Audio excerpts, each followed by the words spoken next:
if you put Labour in charge of the Sahara Desert in 5 years' time, there would be no sand left.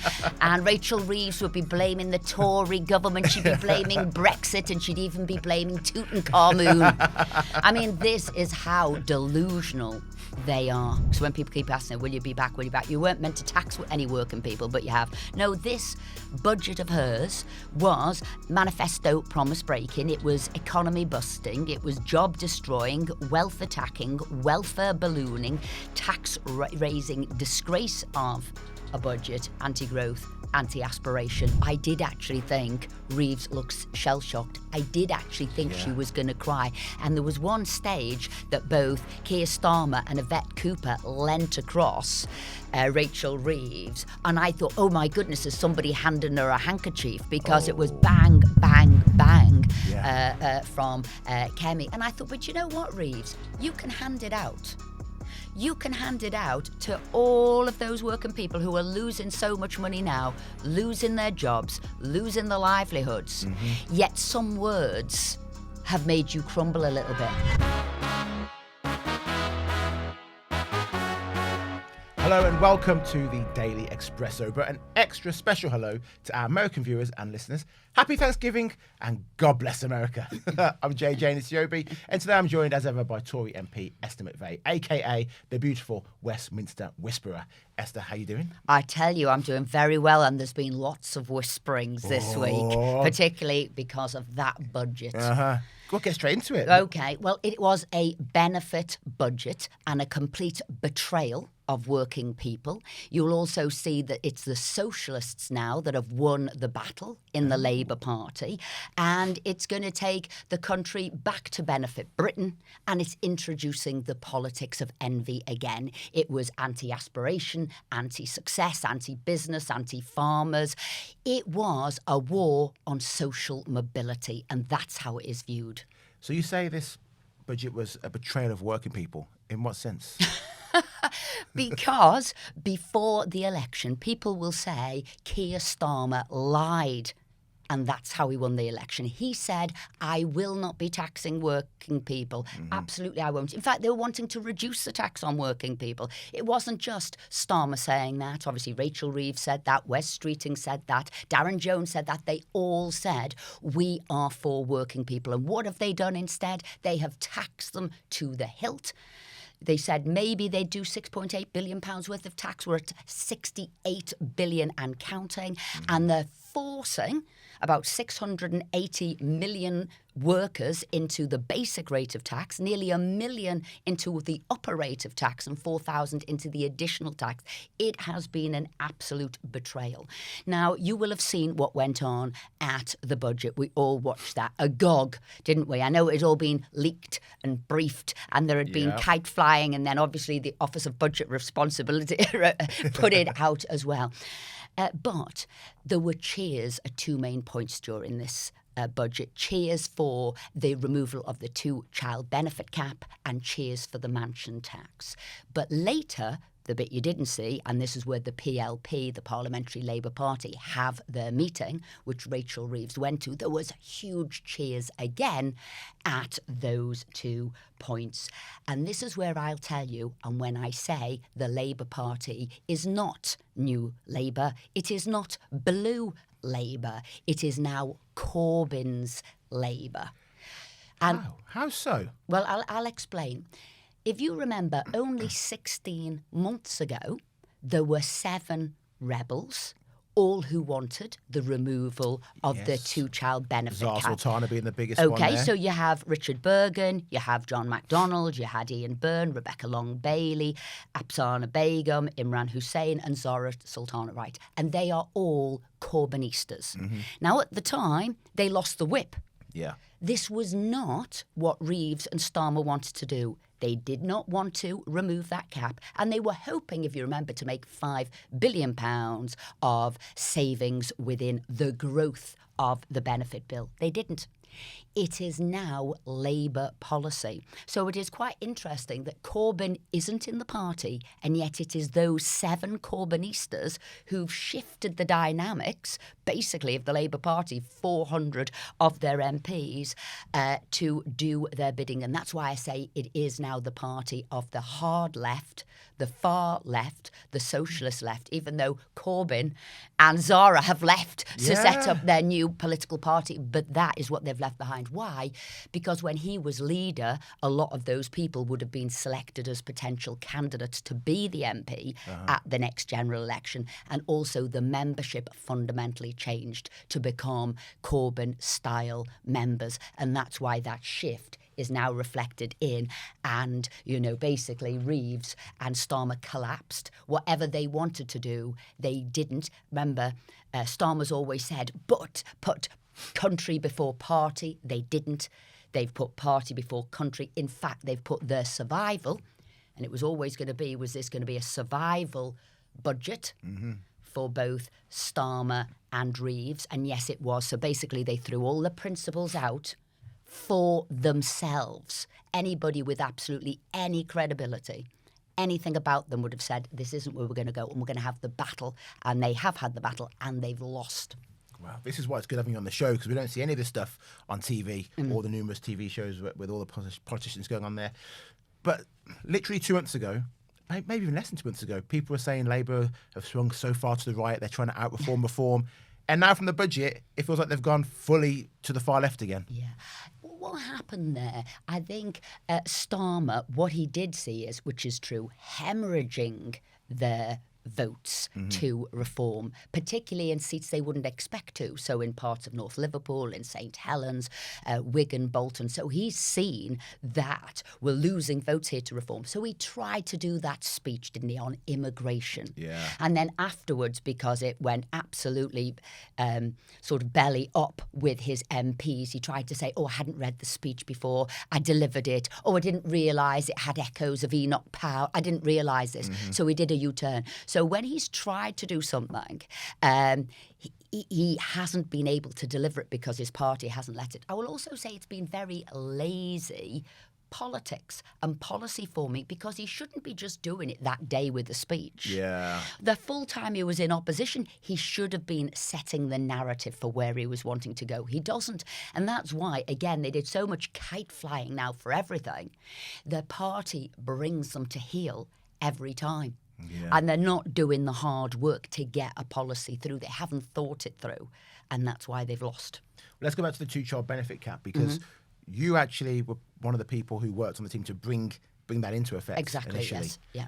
So why did you bring it into law back then?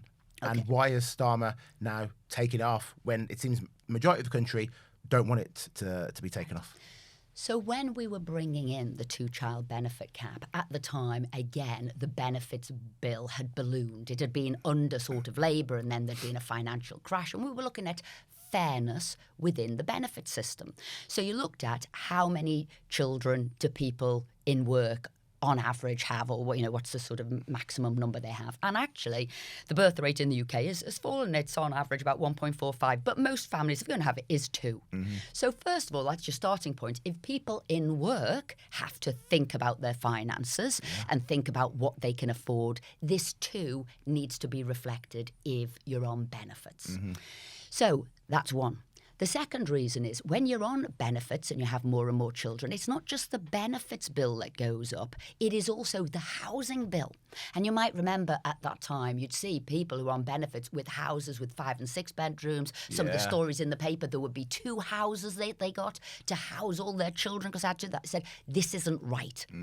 And then the other thing is, once you've got that much benefit, the odds are you will never come off benefit. Once you're on that much money from the state, you could never get a job that would replicate that, 20, 30, 40,000 pounds on benefits. Because remember, that would be after tax. So it could be 80,000 pounds. You are never going to. So what we had to say is, no, you have to live by the rules of everybody else, because that is fair. You can't have people earning, right? having less of a lifestyle than those who are claiming on benefits, and those people are paying for those people on benefits. Yeah. And that's where it came about. So it was agreed, it was approved, it was brought in. And actually, from that, as well as the support and the help to get people into work, the number of households without anybody working went to the lowest numbers on record.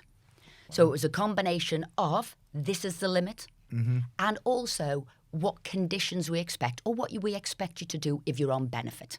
And it is living within your means, and it is trying to get a job and getting in a job. And that was it.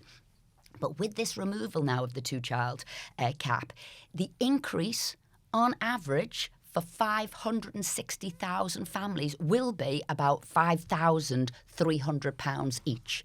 So at a time, the people who are working are going to lose anywhere between 800 quid if you're up to 50,000 to £2,000 if you're over 60,000. These people are going to get 5,300. And this is where people are saying it does not work, it is not fair. And I have to tell you, I speak to people, I've got constituents, I'm listening to the phone in radios of the morning, 6 o'clock, so I know they are up and awake at 6 o'clock, and they're saying, this is not right. I'm doing a 6-day week, I'm putting in 12-hour shifts, and yet I've got people next door who aren't going to work. The state is paying for them. They can have any number of children now.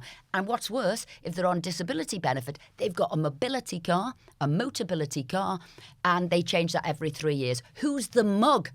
Who is the mug? It is us going out to work all the time. And I say no.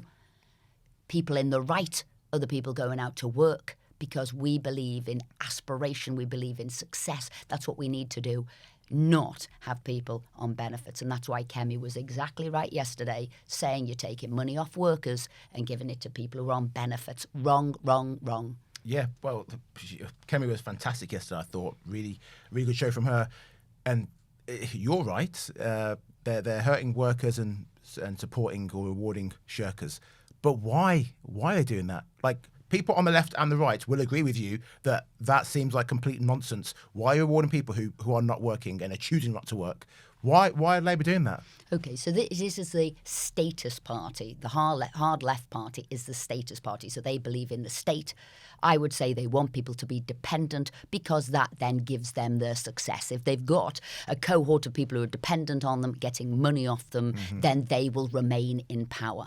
And I also say it's the politics of envy. These people hate success, hate the wealth creators. They're wanting to tax them to the hilt. And this is a horrible environment which we are bringing into this country. We should celebrate success, not hate it. And I think those are fundamentally the core principles of what they're about. And equally, pushing it even further again, they don't believe in private people holding property. They believe the state should own property as well. And when you look at some of those changes in this budget again, it was anti-property. So it didn't matter if you had a house above 2 million, you were going to have a new higher rate council tax of £2,500 a year. God forbid, should it be above 5 million, it's like £7,500 you're going to pay. So that's on council tax as well as a possible wealth tax there. And if you got your money, heaven forbid, from renting out property, if you rented out property, you were getting a higher rate of tax. So not 20 for basic, you'd be 22, not 40 for higher, you'd be 42, and if you were additional at 45, you'd be 47, because they don't want you to have property. This is basically legal theft of property. And we can add this too to the farmers. Yeah. Farmers, the family farm tax is about fundamentally taking the land off landowners. And this is the hard left I'm talking about. Yeah. And that's what they believe in. Well, Rachel Reeves is in sales mode now. She's trying to tell everyone how great these ideas are going to be. She's got to sell it to us. But how can she spin this to make us feel like we're not going to feel the pinch, we're not going to be getting punished for working? Well, she can't. She's delusional. or you could say it's lies. I mean, this is fantasy economics. This is just not living in the real world. She has to go out there. I mean, to be fair, I thought she'd been on uppers or something. I thought she'd maybe been hypnotised by Zach Polanski before she went in. You know, everything's growing, everything's growing. No, it ain't. No, it ain't, Rachel Reeves. There is no growth in this whatsoever. The OBR, after this year, have downgraded growth. There is not going to be any growth. Sort of wages per hour on average now, because of what she's done, are going to be 0.5%, taking inflation into account, than 2009 and 10. There is no growth here. We are all on the slippy slide down under this government. I know I read it, it made me laugh. If you put Labour in charge of the Sahara Desert in 5 years' time, there would be no sand left. And Rachel Reeves would be blaming the Tory government. She'd be blaming Brexit, and she'd even be blaming Tutankhamun. I mean, this is how delusional they are. But I would say, if I'm playing devil's advocate, she didn't spook the markets. In fact, they reacted quite well to the announcements, and there's no Labour rebellion, it seems. So, a success. Okay, so she sold her soul for the hard left on the backbench, right? And why the markets didn't at that moment in time spook, because remember, she's given them about 21 billion worth of headroom. So whilst they've got the headroom, right, they're going to be happy. But when that disappears, which it will in no time whatsoever, then they will be coming back. And that's why she said they will be coming back, no doubt, for tax next year. So when people keep asking, will you be back, will you be back? You weren't meant to tax any working people, but you have. No, this budget of hers was manifesto promise breaking. It was economy busting. It was job destroying, wealth attacking, welfare ballooning, tax raising, disgrace of a budget, anti-growth, anti-aspiration. No, really, it was the pits of a budget. So how is this budget going to change people's behaviour? Well, this is what you're seeing straight away. And this is another thing I could look at it as a self-sabotaging budget. So if somebody offers you a couple of extra hours overtime or to do an extra job, you're going to go, well, hang on a sec. Who's the fool here? Am I going to do that, or am I now going to be taken up into a higher tax bracket? So then you go, no, I can't be bothered. It isn't worth the work. And even if I got a little bit of money, was it really worth it? Yeah. So you as an individual aren't really going to get whatever you wanted out of life, a better house, a better car, a better job, a better holiday, whatever it was. So there's a self-sabotage in that way. Again, with property, I'm seeing this already. There are websites coming out, how to make your house worth less so it doesn't hit any of those lines. So what would you do? Are you going to put an extension on your house? No. So everything associated with an extension or making your house better is going to disappear. So, I don't know, kitchens, extensions, I don't know, whatever you might do, conversions of your house, isn't going to happen. So that stops a lot of jobs in your local community. That's a local build, that's a local plumber, that's a local whatever, tiles, you name it, bathroom suites, kitchen suites, that's all going. So again, self-sabotaging. The fact that you want to earn less, the fact that you want your house to be worth less, is so destructive.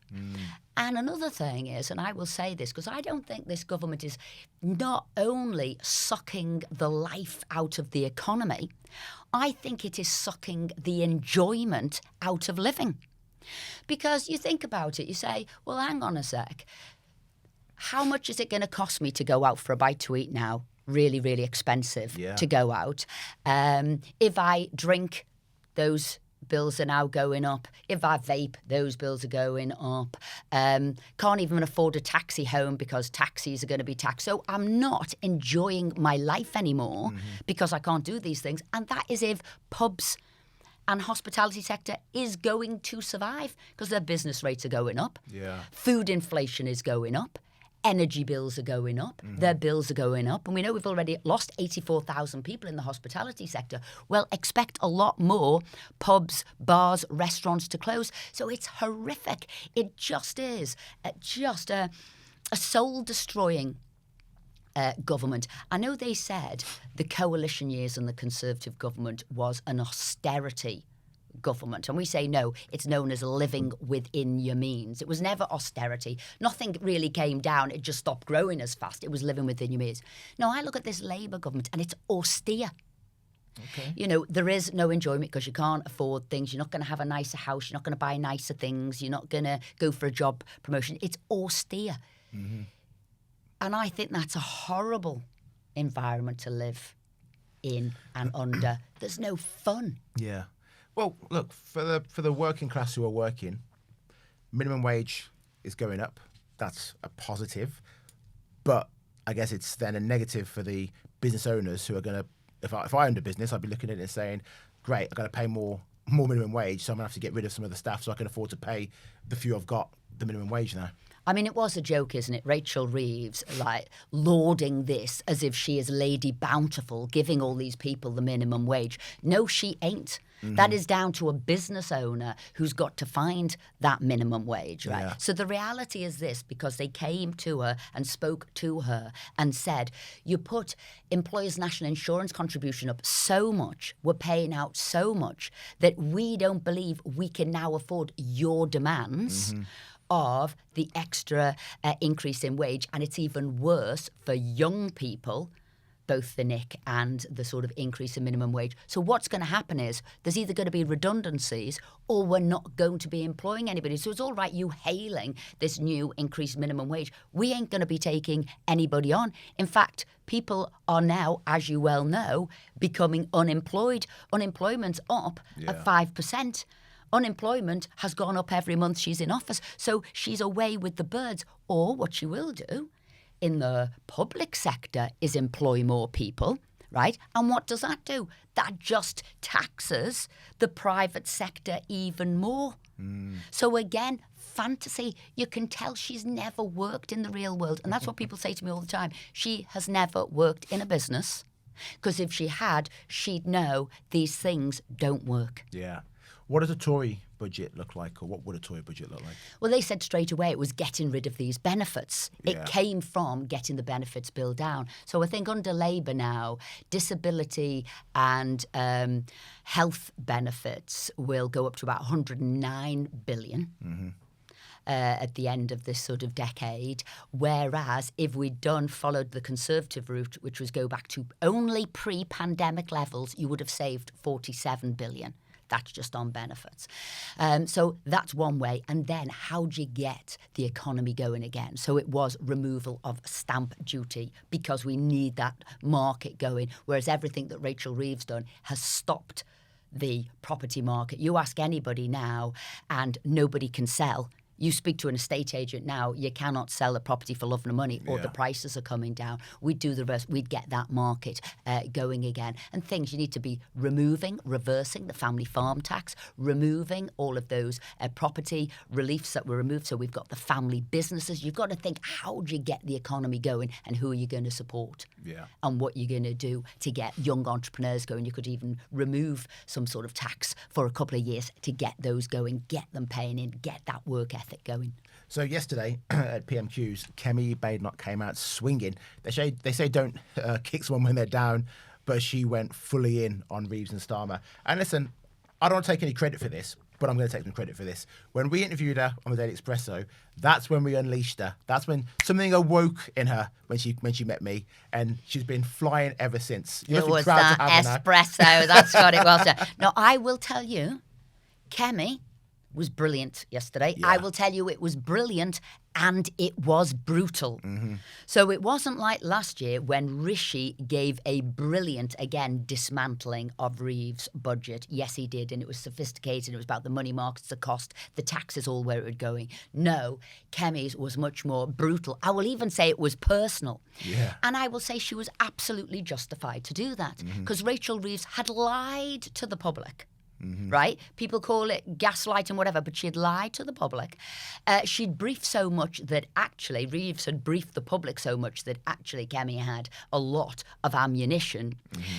And remember at the weekend, Reeves was going round all the papers. Should anybody question her? It was all about misogyny. Yeah. It was all about mansplaining. So one of the most brutal bits, Kemi turned round to her and said, this isn't your sort of whining, your whinging about misogyny. Well, this isn't going to be, because this is going to be woman to woman. And we all took a gasp because we thought this is going to be a cuthwack that she was going to do, which she did. And she said, no, it isn't because you're a woman. It's because basically you're out of your depth and you are incompetent. And there was a massive cheer. I think I heard it outside Westminster. I think the whole country cheered at what she said. You're proud of your second budget. Well, I tell you one thing, it's going to be your last one for what you've done and how you've betrayed the British public there.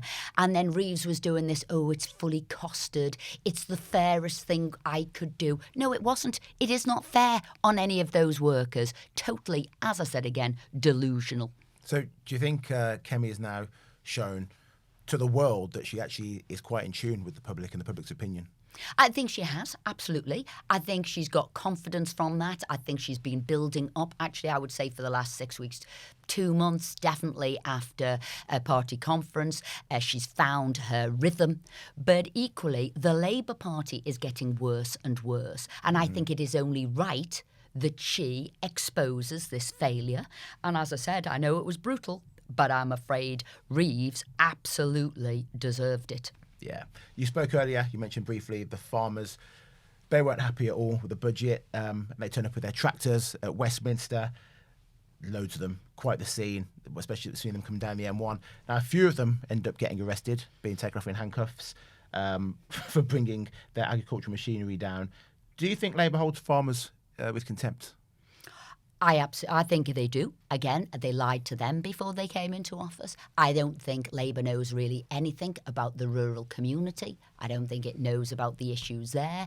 So it's done nothing. I'm even hearing now my rural GPs are coming to me because they said they are concerned. So this will become a news story. I tell you things often, before. Yeah. Right. GPs are saying to me now, we are not getting the money that city GPs are. So we are being absolutely squeezed in every direction. We don't have the infrastructure. We have sort of isolation issues. You've got different sort of working sort of conditions. All these things. We've got an elderly sort of demographic. And now we're getting this squeeze in GPs. So they don't understand the farming community. They don't understand the rural community. They don't understand rural living. And I thought it was a disgrace that farmers were being arrested. I thought it was a disgrace that they had been told they couldn't come into central London with their tractor. Why? Because all I will say is the police have allowed pretty much every week in London, Palestinian marches, you name it, whatever the marches were, they have allowed it. Yeah. But they didn't for farmers who were coming in specifically for a budget because they needed that family farm tax reversed. Otherwise, you are pushing farmers out of business. We've heard absolutely terrible stories of farmers committing suicide because of the strain and the pressure they're under, right? And yet they weren't allowed to protest. And I think of anybody in the country, they should be allowed to. This is about food security. This is about livelihood. This is about a group of people who've been treated so badly, who work harder, I would say, than most. And these are not allowed to protest. These are having the money taken away for Benefit Britain. Yeah. Disgrace. Well, you took the words out of my mouth. I was going to say, Just Stop Oil, the pro-Palestinian marches, they're all allowed to go on. But for one day, the Met turn around and say, no, you're going to cause a disruption if you come with your machinery. That's the whole point of a protest, isn't it? To cause disruption, to make your points. Yeah. So two-tier Kia, again, with the two-tier policing, two-tier protests, right? Two-tier Kia, not understanding sort of pitching sort of rural against city as well. Two-tier Kia on, the workers and benefits. And, lies about how he won that general election, that he was not coming after workers. And I'm afraid we're all under the cosh. We're all under hard left-wing Labour, and now we're all left, the workers, doing hard labour. Yeah. Well, As always, I feel absolutely drained and exhausted after speaking to you. Flipping heck. Wow. Was there anything I missed? I don't think so. I'm hoping Rachel Reeves doesn't watch this episode because you have forensically taken her apart. If she watches this, she's going to be crying her eyes out. Well, that's another thing. No. No, I was there, right? I was watching it when Kemi was that brutal. I did actually think Reeves looks shell-shocked. I did actually think she was going to cry. And there was one stage that both Keir Starmer and Yvette Cooper leant across Rachel Reeves. And I thought, oh, my goodness, is somebody handing her a handkerchief? Because it was bang, bang, bang from Kemi. And I thought, but you know what, Reeves? You can hand it out. You can hand it out to all of those working people who are losing so much money now, losing their jobs, losing their livelihoods. Yet some words have made you crumble a little bit. I mean, mansplaining or whatever has made you crumble a little bit. Well, I tell you one thing, Rachel Reeves. You need to listen to those phone-ins and you need to go and maybe live with some of those people you're squeezing out of work. Live to see how they are surviving, doing all that work all the time. And the end of the week saying, where's all my money gone? Because go in the shops at the moment, food inflation is so high. I gasp every week myself when I go shopping. Yeah. Well, let's leave it there. Esther McVey, absolutely fantastic. Once again, the world's greatest Westminster Whisperer. Thank you so much. And thank you for watching today's episode of the Daily Expresso. Leave your comments in the comments box. Let us know what you think. I'm sure you're all going to agree en masse with the wonderful Esther McVey. That's all from us. We'll see you again tomorrow. Bye-bye.